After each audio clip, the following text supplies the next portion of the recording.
This week's Parsha of Korach, the main focus of the Parsha is on the individual Korach who begins a rebellion against Moshe Rabbeinu. In the bottom of the page we have, the Chumash tells us, Korach, son of Yitzhar, son of Kahat, son of Levi, separated himself with Datan and Aviram, sons of Eliav, and On, son of Pelet, the offspring of Ruvain. They stood before Moshe with 250 men from the children of Israel, leaders of the assembly, those summoned for meeting, men of renown.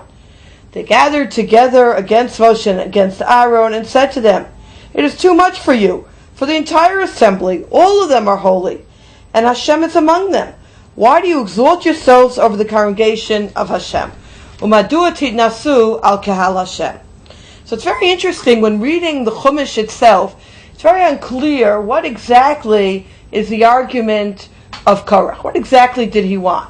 We see later on in the Chumash that there's some type of desire for Korach to become Aaron a Kohen, and there's a showdown with the 250 men where each one brings a ketoret, and only one ketoret, only one incense offering is accepted, and that being of Aaron, and everyone else is burned.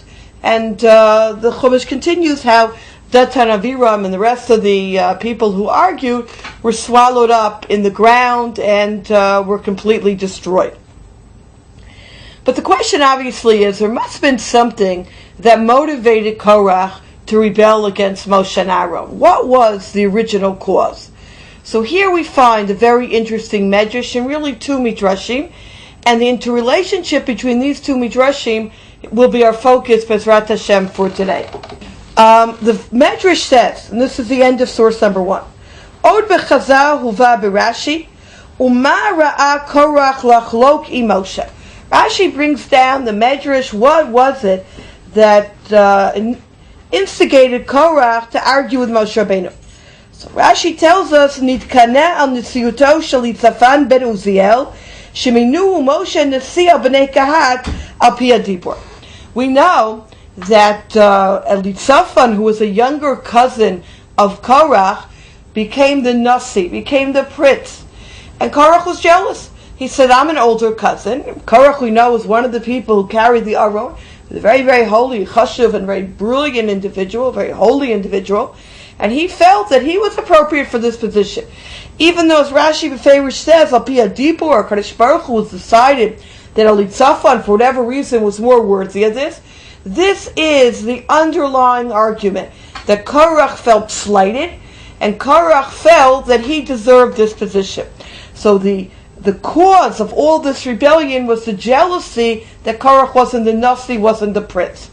Then there's another medrash. This is the second paragraph in source 1.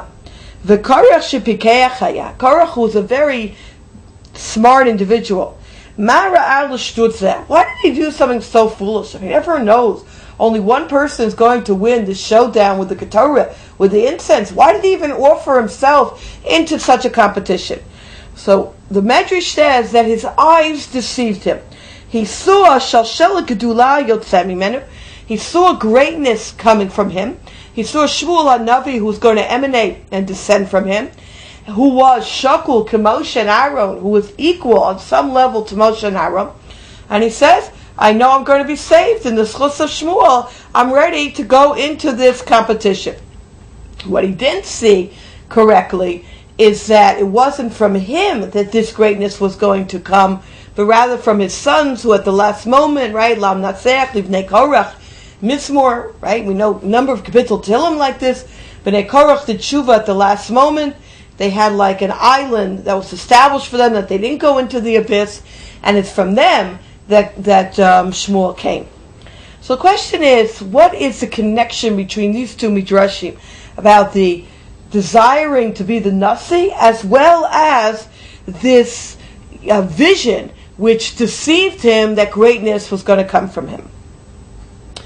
In order to look at this relationship between these midrashim and to understand where Korach is at,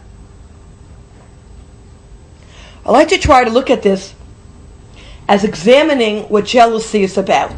And once we have a handle on jealousy on some level, and how we can work on being able to take jealousy out of our lives, then we'll be able to look and understand this medrash again on two distinct levels.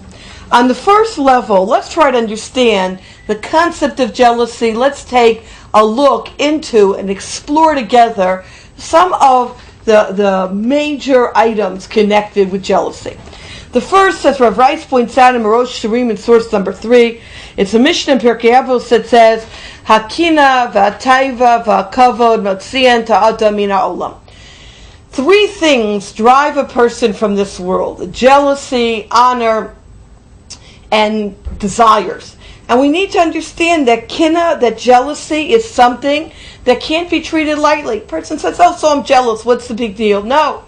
Kina, jealousy, is one of those aspects that has the ability to, just like honor and lust, has the ability just to get underneath one's skin and can drive a person into doing